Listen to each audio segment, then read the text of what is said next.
കറുത്ത കളറുള്ള നെയിൽസ് ഉണ്ടാവും, ടോക്സിക് ആയിട്ടുള്ള കൈകൾ. അവരുടെ കൈകളിൽ നോക്കണം, കറുത്ത കളർ എന്ന് പറയുമ്പോഴേക്കും അവർ ഹെവിലി ടോക്സിക് ആയിരിക്കും. അവരുടെ നെയിൽസ് കാണുമ്പോൾ തന്നെ അറിയാം ഹെവിലി ടോക്സിക് ആണ്. ഈവൻ എന്താ പറയുക, റാൻഡം സെക്സ് പോയി കാലും ടോക്സിക് ആവും ബോഡി.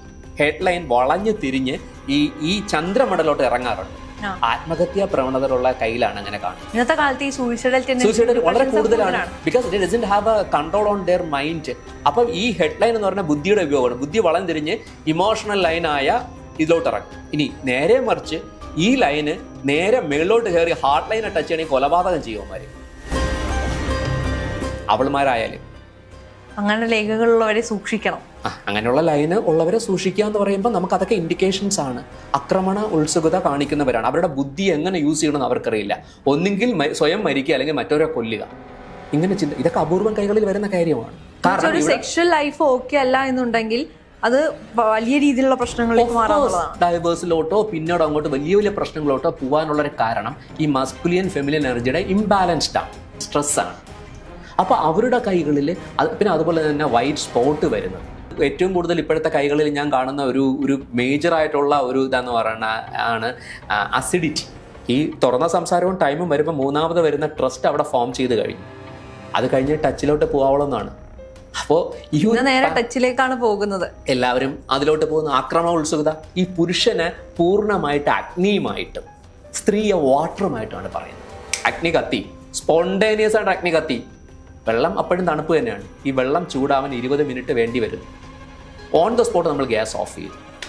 ആ വെള്ളം തണുക്കാൻ വീണ്ടും 20 മിനിറ്റ്. അവരുടെ നെയിൽസ് കാണുമ്പോൾ തന്നെ അറിയാം ഹെവിലി ടോക്സിക് ആണ്. ഈവൻ എന്താ പറയുക, റാൻഡം സെക്സ് പോയി കാലും ടോക്സിക് ആവും ബോഡി. അൺനെസസറി ആയിട്ടുള്ള അൺനോൺ പേഴ്സൻ്റെ അടുത്തുള്ള റിലേഷൻഷിപ്പ് പോലും ടോക്സിക് ആക്കും ബോഡി. അപ്പോൾ അത് കർമാസ് പോലും ബാധിക്കും എന്ന് പറയുന്നുണ്ട്. ഓക്കെ, അതൊരു വലിയൊരു ടോപ്പിക്ക്, നമുക്കതിനിപ്പം ചർച്ച ചെയ്യണ്ട. അപ്പൊ ഇത്രയും കാര്യങ്ങളാണ് ഗുണങ്ങളെക്കുറിച്ച് ഒരു ഐഡിയ കിട്ടിയെന്ന് വിചാരിക്കണം. മനസ്സിലായി. ഓക്കെ, ഇപ്പൊ നമ്മൾ നെയിൽസിന്റെ കളർ പറഞ്ഞു. ഈ നെയിൽസിന്റെ കളർ പാമിസ്ട്രിയിൽ വളരെ ഇമ്പോർട്ടന്റ് ആയിട്ടുള്ള വളരെ ഇമ്പോർട്ടന്റ് ആണ്. നെയിൽസിന്റെ ബേസ് ചെയ്താണ് രോഗനിർണയം. പഴയ കാലഘട്ടങ്ങളിൽ നെയിൽസ് ചരകനും സുശ്രുതനും ഒക്കെ ഈ നെയിൽസിന്റെ കളർ നോക്കി രോഗങ്ങൾ സുസൂക്ഷിച്ചിരുന്നു. അവിടെ ഈ സ്പെഷ്യലൈസേഷന്റെ യുഗമാണല്ലോ നമ്മളിപ്പോൾ കണ്ടുപോകുന്നിരുന്നത്. കാരണം ഇപ്പോൾ രോഗം നിർണ്ണയിക്കുന്നത് ഒരാള്, രോഗം പിന്നെ ലാബ് ടെസ്റ്റിംഗ് ഒരിടത്ത്, ഡോക്ടർ എന്ത് ചെയ്യുന്നു, പ്രിസ്ക്രിപ്ഷൻ കൊടുത്ത് ലാബിൽ വിടുന്നു. ലാബിലെ ചെക്ക് ബേസ് ചെയ്താണ് ഡോക്ടർ രോഗം നിർണ്ണയിക്കുന്നത്. രോഗം നിർണ്ണയിച്ചു കഴിഞ്ഞാൽ മെഡിസിൻ മാനുഫാക്ചേഴ്സ് വേറെ ആൾക്കാരാണ്. ആ മെഡിസിൻ ഇയാൾ കടയിൽ പോയി മേടിക്കുന്നു. പിന്നെ ഇയാൾക്ക് ഒരു ഓപ്പറേഷൻ വേണം. ഓപ്പറേഷൻ അനസ്തേഷ്യ കൊടുക്കുന്നത് വേറൊരാൾ, ഓപ്പറേഷൻ ചെയ്യുന്ന വേറൊരു സർജൻ. ഒരു രോഗിക്ക് 12ഓളം സ്പെഷ്യലിസ്റ്റ് അവിടെ അയാൾക്ക് വേണ്ടിയിട്ട് വർക്ക് ചെയ്യുന്നുണ്ട്. പണ്ടത്തെ കാലത്ത് ചരകനും സുശ്രുതനും ഒക്കെ they became expert. They were making the medicine. They were manufacturers of medicine. They were correct diagnosing person. They were doing the operations. They will build the counseling to the people. Everything were a single person because they knows everything through the hand. They simply doing the pulse പിടിച്ച് നോക്കുന്നതോടൊപ്പം they were looking the hands to analyze what will be lacking. എന്ത് രോഗാവസ്ഥയാണ്, എന്ത് മാനസിക state of mind ആണ്, ഇതെല്ലാം കൈകളിലൂടെ ചരകനും സുശ്രുതനും ഒക്കെ മനസ്സിലാക്കിയിരുന്നു. അത്രയും ഋഷീശ്വരന്മാർ, ശക്തിയും പവറുള്ള ഋഷീശ്വരന്മാർ വാഴുന്ന ഒരു സ്ഥലമാണ് ഭാരതം. നമ്മുടെ സാത്വിക ഗുണങ്ങളുടെ വിളനിലമായിരുന്നു ഭാരതം. 18 സിദ്ധരെ കുറിച്ച് കേട്ടിട്ടുണ്ട്. സിദ്ധന്മാരിൽ അതിശ്രേഷ്ഠനായ ഒരു സിദ്ധരാണ് തിരുമൂലർ സിദ്ധർ. തിരുമൂലർ സിദ്ധരുടെ തിരുമന്ത്രം എന്ന് പറയുന്ന ഒരു ബുക്കുണ്ട്. അതില് പാടലുകൾ എന്ന് പറയും. അതിലെ പാടലുകളിൽ ഒരു മനുഷ്യൻ എങ്ങനെ ആയിരിക്കണം എന്ന ഗുണഗണങ്ങളെ കുറിച്ച് പറയുന്നു. അത് പാമിസ്ട്രിയെ കുറിച്ച് ഡീപ്പായിട്ട് പറയുന്ന ഒരു ശാസ്ത്ര ശാഖയല്ല. പക്ഷെ നമ്മൾ പാമിസ്റ്റിലോട്ട് വരുമ്പോൾ നമ്മൾ മറ്റു പല കാര്യങ്ങളും പഠിച്ചിരിക്കണം. ഞാനൊരു സ്കൈ യോഗ പ്രാക്ടീഷണർ കൂടെയാണ്, ഓഷോ മെഡിറ്റേറ്ററാണ്. പക്ഷേ ഇതിനകത്ത് സിദ്ധ പരമ്പരയിൽപ്പെട്ട ആ തിരുമൂലർ സിദ്ധരുടെ ഒരുപാട് പാടലുകളിൽ നിന്ന് നമ്മൾ എങ്ങനെയാണ് ചില കാര്യങ്ങൾ അപഗ്രഥിക്കേണ്ടത്, എങ്ങനെയാണ് ഒരു വ്യക്തിയോട് ബിഹേവ് ചെയ്യേണ്ടത്, എങ്ങനെയാണ് പ്രസൻറ്റ് ചെയ്യേണ്ടത്, എല്ലാ കാര്യങ്ങളെക്കുറിച്ചിട്ടും പറയുന്നുണ്ട്. പിന്നെ മറ്റു സിദ്ധറുകൾ വളരെ പ്രധാനപ്പെട്ട മറ്റൊരു സിദ്ധരാണ് ബോഗർ സിദ്ധർ. ബോഗർ സിദ്ധരെ കുറിച്ച് പറയാം. നമ്മൾ നവഭാഷണശില പളനിയിൽ സ്ഥാപിച്ച സിദ്ധരാണ് ബോഗർ. ബോഗറാണ് വളരെ വളരെ എന്താ പറയുക, വളരെ നിഗൂഢമായ കാര്യങ്ങൾ സാധാരണ ജനങ്ങൾക്ക് വേണ്ടി കുറച്ചെങ്കിലും ഷെയർ ചെയ്ത ഒരു സിദ്ധർ.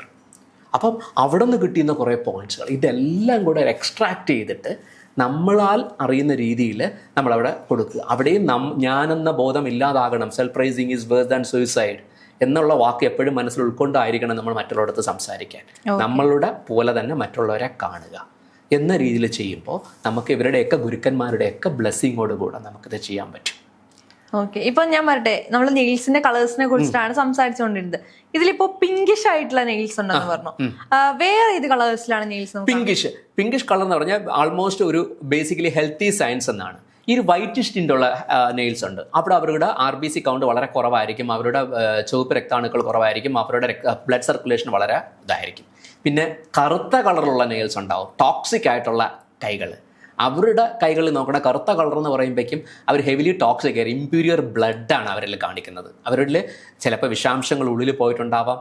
നമ്മളെ പല ആൾക്കാരെ പോലെ കൈവിഷബാധ എന്നൊക്കെ പറഞ്ഞാൽ, കൈവിഷമൊന്നുമല്ല, ടോക്സിക് ആയിട്ടുള്ള പോയിസൺ ആയിട്ടുള്ള ഫുഡ് കഴിച്ച് കഴിഞ്ഞാൽ ടോക്സിക് ആയിട്ടുണ്ടാവും.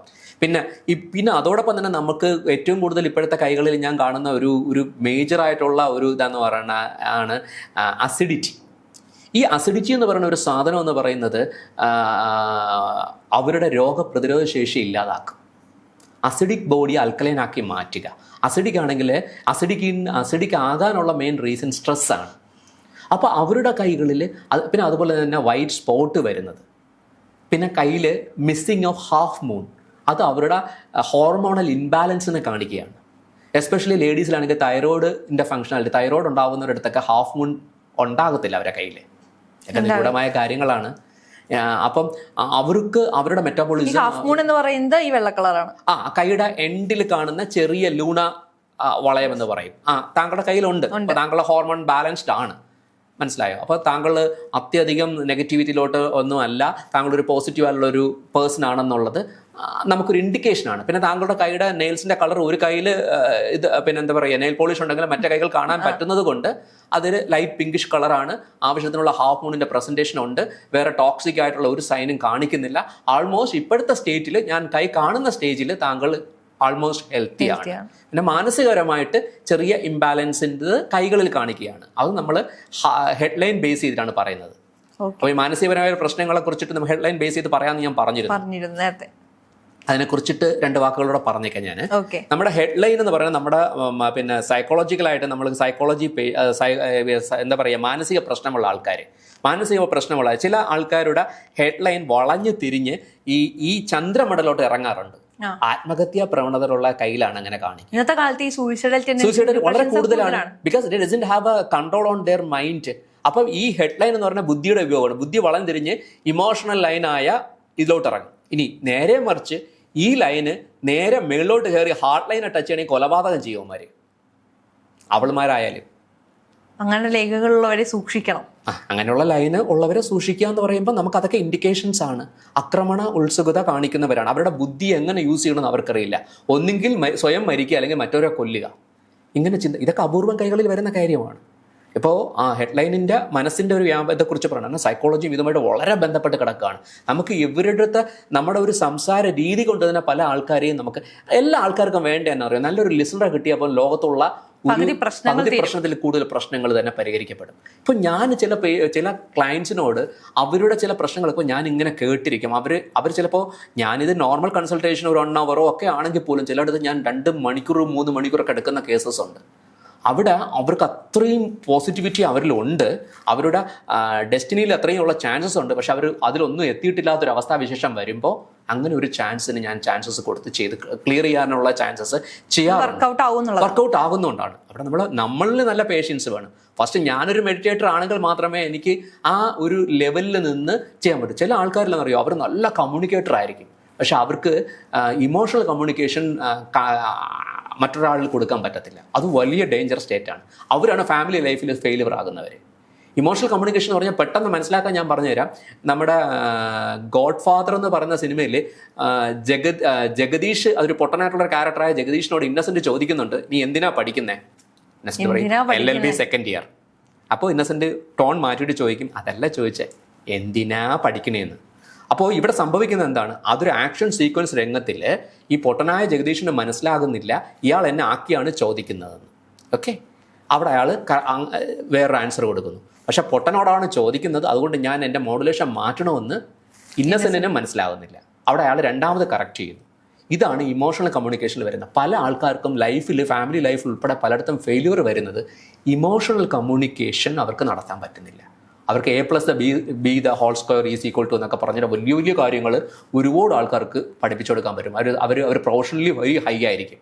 പക്ഷെ അവരുടെ പാർട്ണർ അടുത്ത് വരുമ്പോഴോ അല്ലെങ്കിൽ അവർക്കൊരു ലവർ അടുത്ത് വരുമ്പോഴോ അല്ലെങ്കിൽ ഒരു ഫീമെയിലിൻ്റെ അടുത്ത് വരുമ്പോഴോ അവർക്ക് അവരുടെ ഇമോഷണൽ കമ്മ്യൂണിക്കേഷൻ എക്സ്പ്രസ് ചെയ്യാൻ പറ്റാതെ വരിക, അല്ലെങ്കിൽ അവർ ഉദ്ദേശിക്കുന്ന ആയിരിക്കില്ല ഓപ്പോസിറ്റ് ഇരിക്കുന്ന മനസ്സിലാക്കുന്നത്, ഓപ്പോസിറ്റ് ഇരിക്കുന്ന ആളിൽ പറയുന്നതായിരിക്കില്ല ഈ പൊട്ടനും മനസ്സിലാക്കുന്നത്. ഇവിടെ അങ്ങനെയുള്ള ആൾക്കാരുടെ ഹാർട്ട് ലൈനിനെ നോക്കുമ്പോൾ ഹാർട്ട് ലൈനിൻ്റെ വേരിയേഷൻ ബേസ് ചെയ്ത് നമുക്ക് അറിയാൻ പറ്റും. അപ്പോൾ അവർക്ക് ആ ഇമോഷണൽ കമ്മ്യൂണിക്കേഷൻ കറക്റ്റ് ചെയ്യാനുള്ള മുദ്രാസും സൈക്കിൾ ചക്രയിൽ കറക്ഷനുമാണ് കൊടുക്കുന്നത്. ഇതെല്ലാം സിംപ്ലിഫൈഡ്. ഇതിനകത്തൊന്നും ഒരു പാക്കേജ് പോലത്തെ ഒരു സാധനമോ ഒരു മെത്തഡോളജിയോ ഇല്ല. കസ്റ്റമൈസ്ഡ് ആണ് ബേസ്ഡ് ഓൺ ഞാൻ പറഞ്ഞില്ലേ, uniqueness, you are a rare piece എന്ന് പറയുന്ന പോലെ എവരി ഓൺ ഈസ് യൂണിക്. നമ്മൾ ആ യൂണിക്നെസ് റെസ്പെക്ട് ചെയ്യുക, അത് തന്നെയാണ് ഇതിനകത്ത് നടക്കുന്ന അടിസ്ഥാനപരമായ കാര്യം. ഇപ്പൊ നമ്മൾ ഈ ഹസ്തരേഖാശാസ്ത്രം എന്ന് പറയുമ്പോൾ നേരത്തെ സാർ എക്സ്പ്ലെയിൻ ചെയ്യുമ്പോൾ ഇത് ഫെമിനൈൻ എനർജിയാണ് എന്ന് പറഞ്ഞു തന്നു. അതുപോലെ ഫെമിനൈൻ അല്ലെങ്കിൽ മസ്കുലിൻ എനർജീസ് നമ്മുടെ കയ്യിലുണ്ടോ, അല്ലെങ്കിൽ പാമിസ്ട്രിയുമായി ബന്ധപ്പെട്ടിരിക്കുന്നുണ്ടോ? Very good. ഈ മസ്കുലിൻ എനർജി ഫെമിനിൻ എനർജിയുടെ ഒരു ബാലൻസ്ഡ് പ്രൊപ്പോർഷൻ ആയിരിക്കണം മനുഷ്യൻ്റെ ജീവിതം. അപ്പോൾ ഏതൊരു ഫീമെയിലിലും ഫെമിനിൻ എനർജിയോടൊപ്പം തന്നെ മസ്കുലിൻ എനർജി ഒരു ഫീമെയിലുണ്ട്. അതുപോലെ തന്നെ ഏതൊരു മെയിലിലും മസ്കുലിൻ എനർജി പോലെ ഫെമിനിൻ എനർജി ഉണ്ട്. അതാണ് ശിവശക്തി എന്ന് പറയുന്ന ആ ഒരു. പക്ഷേ ഇതിൻ്റെ പ്രൊപ്പോർഷൻസ് വേരി ആകാൻ പാടില്ല. പക്ഷേ ഇവിടെ ഒരു കണ്ടീഷൻ എന്ന് പറഞ്ഞാൽ അവിടെ നമ്മൾ ടെസ്റ്റോസ്റ്റെറോൺ ഹോർമോൺ പുരുഷ ഹോർമോണും ഈസ്ട്രോജൻ ഹോർമോൺ സ്ത്രീ ഹോർമോണുമായ നമ്മൾ ഫെമിനിൻ എനർജീൻ്റെ ഹോർമോൺ ബേസിൽ നമ്മൾ സയൻറ്റിഫിക് ആയിട്ട് പറയുന്നു. ഇവിടെ ഒരു പുരുഷനിൽ ഇച്ചിരി ഫെമിനിൻ എനർജി കൂടിയാൽ എൻ്റെ അനാലിസിൽ it's well and good, because he can talk to the person with due respect to a female. ഒരു ഫീമെയിലോട് നന്നായിട്ട് സംസാരിക്കാൻ പറ്റും, അദ്ദേഹത്തിന് എമ്പതിയും കമ്പാഷനും ഉണ്ടാവും. ബേസിക്കലി ഈ മെയിലും ഫീമെയിലും എന്ന് നമ്മൾ പറയുമ്പോൾ അവിടെ ഈ പുരുഷനെ പൂർണ്ണമായിട്ട് അഗ്നിയുമായിട്ടും സ്ത്രീയെ വാട്ടറുമായിട്ടാണ് പറയുന്നത്. സ്ത്രീ ഫെമിനിയൻ എനർജി എന്ന് പറയുന്ന ഒരു വെള്ളമാണ്. നമുക്കറിയാമല്ലോ ഈ അഗ്നി എന്ന് പറയുന്നത്, നമുക്ക് ഈ വെള്ളത്തിന് say for example just for understanding പറയാം, നമ്മുടെ ഗ്യാസിൻ്റെ മേളിൽ നമ്മളൊരു ലിറ്റർ വെള്ളം തിളപ്പിക്കാൻ വെച്ചു, നമ്മൾ ഗ്യാസ് കത്തിച്ചു, അഗ്നി കത്തി, സ്പോണ്ടേനിയസ് ആയിട്ട് അഗ്നി കത്തി, വെള്ളം അപ്പോഴും തണുപ്പ് തന്നെയാണ്. ഈ വെള്ളം ചൂടാവാൻ 20 മിനിറ്റ് വേണ്ടി വരുന്നു. ഓൺ ദ സ്പോട്ട് നമ്മൾ ഗ്യാസ് ഓഫ് ചെയ്തു. ആ വെള്ളം തണുക്കാൻ വീണ്ടും 20 മിനിറ്റ് വീണ്ടും വേണ്ടി വരും തണുക്കാൻ. മനസ്സിലായി എന്ന് ഞാൻ വിശ്വസിക്കുന്നു. ഞാൻ ഉദ്ദേശിച്ചത് മനസ്സിലായി. ഈ വേരിയേഷൻസ് അഗ്നിയും വാട്ടറുമാണെന്ന് തിരിച്ചൊരു പരസ്പരം ഉണ്ടായാൽ, ഇത് പരസ്പരം അത് അഗ്നിയാണെന്ന് വാട്ടറിനും അത് വാട്ടറാണെന്ന് അഗ്നിക്കും മനസ്സിലാക്കിയാൽ അവർക്ക് അതിനനുസരിച്ച് കാര്യങ്ങൾ മുന്നോട്ട്, ഞാൻ ഈ പറയുന്ന കോമ്പാക്റ്റബിലിറ്റിയായിട്ട് ബന്ധപ്പെട്ട് ഫിസിക്കൽ കോമ്പാക്റ്റബിലിറ്റി ബന്ധപ്പെട്ട കാര്യങ്ങളോടാണ് മനസ്സിലാക്കുക. കാരണം പല പ്രശ്നങ്ങൾക്കും അടിസ്ഥാനപരമായ കാരണത്തിൻ്റെ റൂട്ട് കോസിലോട്ട് പോയി കഴിഞ്ഞാൽ ഫിസിക്കൽ കോമ്പാക്റ്റബിലിറ്റിയിൽ വരുന്ന വലിയ പ്രശ്നങ്ങൾ വരുന്നുണ്ട്. കാരണം സെക്ഷൽ ലൈഫ് ഓക്കെ അല്ല എന്നുണ്ടെങ്കിൽ അത് വലിയ രീതിയിലുള്ള പ്രശ്നങ്ങളിലേക്ക് മാറാനുള്ളതാണ്. ഡൈവേഴ്സിലോട്ടോ പിന്നീട് അങ്ങോട്ട് വലിയ വലിയ പ്രശ്നങ്ങളോട്ടോ പോകാനുള്ളൊരു കാരണം ഈ മസ്കുലിയൻ ഫെമിനിയൻ എനർജിയുടെ ഇംബാലൻസ്ഡ് ആണ്. അത് ഇപ്പോൾ ഞാൻ വീണ്ടും പറയുന്നത് വെച്ച് കഴിഞ്ഞാൽ ഒരു സ്ത്രീ ബേസിക്കലി വാട്ടറാണ്, അവർ ഫെമിനിയൻ ആണ്, അവർക്ക് സ്നേഹിക്കാനും ഗീവിങ് മാത്രം അറിയാവുന്ന ഒരാളാണ് ബേസിക്കലി സ്ത്രീ. ഈ സ്ത്രീയുടെ ഏറ്റവും ദൈവത്തിൻ്റെ മകനീയമായ സൃഷ്ടിയാണ് സ്ത്രീ. എൻ്റെ ഗുരുവായ വേദാദ്രി മഹർഷി എപ്പോഴും പറയാറുണ്ട്, സ്ത്രീകൾ സമത്വത്തിന് വേണ്ടിയിട്ടല്ല വാദിക്കേണ്ടത്, അവർ വാദിക്കേണ്ടത് മഗത്വത്തിന് വേണ്ടിയിട്ടാണ്. ബിക്കോസ് സ്ത്രീകൾ മഗത്വം അർഹിക്കുന്നവരാണ്, അവരെന്തുകൊണ്ടും പുരുഷനെക്കാളും മേളിലാണ്. അപ്പം ഇതിനൊരു എക്സാമ്പിൾ പറഞ്ഞു കഴിഞ്ഞാൽ ഒരു during the time of the delivery, the pain of the delivery പെയിനിൻ്റെ ഒരു 1/100 പോലും ഒരു പുരുഷൻ അനുഭവിക്കാൻ പറ്റില്ല. അപ്പം സ്ത്രീകൾ അത്രയും പ്രഷ്യസ് ആണ്, അത്രയും പവർഫുൾ ആണ്. ഒരു റീബർത്ത്, ഒരു പുതിയ ജനറേഷനെ കൊടുക്കാൻ.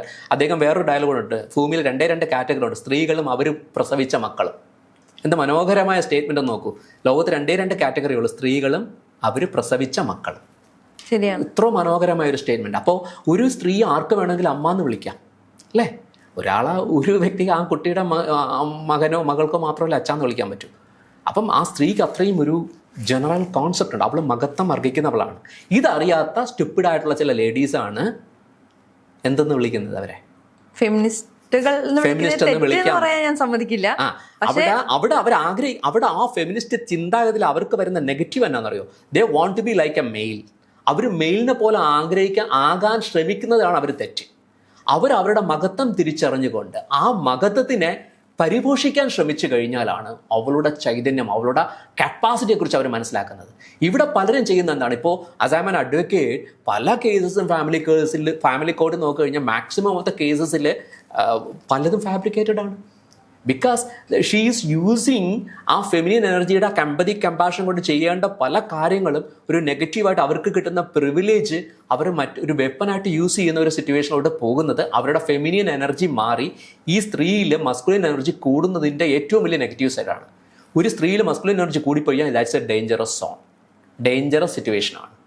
തിരിച്ച് പുരുഷനിൽ ശകലം ഫെമിനിയൻ എനർജി കൂടിയാൽ good sign, because he can respect a lady, he can understand a lady, he can look at the eyes without seeing her flesh, she can respect the soul, she can respect a lady as a female. പുരുഷൻ്റെ ഏറ്റവും വലിയ problem എന്ന് വെച്ചാൽ പുരുഷൻ still doesn't know who is A lady. ആ സ്ത്രീ എന്താണെന്ന് പുരുഷൻ അറിയുന്നില്ല എന്നുള്ളതാണ് വലിയൊരു പ്രശ്നം. ഇത് സ്ത്രീയുടെ പ്രശ്നം എന്ന് പറഞ്ഞു കഴിഞ്ഞാൽ സ്ത്രീ അവരുടെ മഹത്വം അറിയുന്നില്ല എന്നുള്ളത് വേറൊരു പ്രശ്നം. ഇത് അറിയുന്നവരാണെങ്കിലോ ഐഡിയൽ കപ്പിൾസ് ആയിരിക്കും. അവരാർക്കും സോൾമേറ്റ്സ് എന്നോ എന്തെന്നൊക്കെ പറയാം നമുക്ക്, അവർ വേറെ ലെവലിലായിരിക്കും. അവിടെയാണ് ഗീവിങ് എൻഡ് എന്ന് പറയുന്നത്. ഈ റിലേഷൻഷിപ്പിൽ പോലും രണ്ടുപേര് ഗീവിങ് എൻഡിലായി കഴിഞ്ഞാൽ എല്ലാ പ്രശ്നവും പരിഹരിക്കപ്പെട്ടു. ഇവിടെ റിസീവിങ് എൻഡിലാണ്, എനിക്ക് വേണം, എനിക്ക് കിട്ടണം എന്ന ചിന്താഗതി ജനറലി പറയുന്ന പുരുഷനാണ് കൂടുതൽ. ഇപ്പോഴത്തെ കാലഘട്ടത്തിൽ സ്ത്രീകൾക്കും അത് കൂടുന്നുണ്ട്. സ്വന്തം സാറ്റിസ്ഫാക്ഷൻ മാത്രം നോക്കുന്ന ചെയ്ത്. പക്ഷെ അവിടെ ആ തന്ത്രയിലൊക്കെ പറയുന്നത് ഗീവിങ് എൻഡ്, നമ്മൾ പൂർണ്ണ സമർപ്പണത്തോടെ രണ്ടുപേരും മത്സരിക്കുകയാണ്. എന്തിനു വേണ്ടിയിട്ട്? ഗീവിങ്ങിന് വേണ്ടിയിട്ട്. ആ ഗീവിങ് എൻഡത്തിൽ നമ്മളുടെ ക്യാരക്ടർ വെളിപ്പെടുത്തിക്കൊണ്ട് ആക്ട് ചെയ്യാണ്ട്, നമ്മൾ ഫേക്ക് ചെയ്യാണ്ട് പരിപൂർണരായിട്ട് പരസ്പരം, നമ്മളെ മോഡേൺ സയൻറ്റിസ്റ്റ് പറയുന്ന 4 കാര്യങ്ങളാണ് ഈ സെക്ഷൽ കോമ്പാറ്റബിലിറ്റിക്ക് വേണ്ടത്, അല്ലെങ്കിൽ അവരുടെ സെക്ഷൽ ലൈഫ് നന്നാക്കി പോകാൻ 4 കാര്യങ്ങൾ പറയുന്നുണ്ട്. അപ്പം ഞാനിത് കയ്യിൽ കാണുന്നപ്പോൾ പ്രശ്നം ഞാൻ പറഞ്ഞിട്ടുണ്ട്. ഫസ്റ്റ് വേണ്ടത് 4 T എന്ന് പറയും. ഫസ്റ്റ് ടോക്ക്, സംസാരം, തുറന്ന സംസാരം. രണ്ടാമത് ടൈം. ഈ തുറന്ന സംസാരവും ടൈമും വരുമ്പോൾ മൂന്നാമത് വരുന്ന ട്രസ്റ്റ് അവിടെ ഫോം ചെയ്ത് കഴിഞ്ഞു. അത് കഴിഞ്ഞ് ടച്ചിലോട്ട് പോകാവുള്ളതാണ്. അപ്പോൾ ഈ നേരെ ടച്ചിലേക്കാണ് പോകുന്നത്. എല്ലാവരും അതിലോട്ട് പോകുന്ന ആക്രമണ ഉത്സുകത.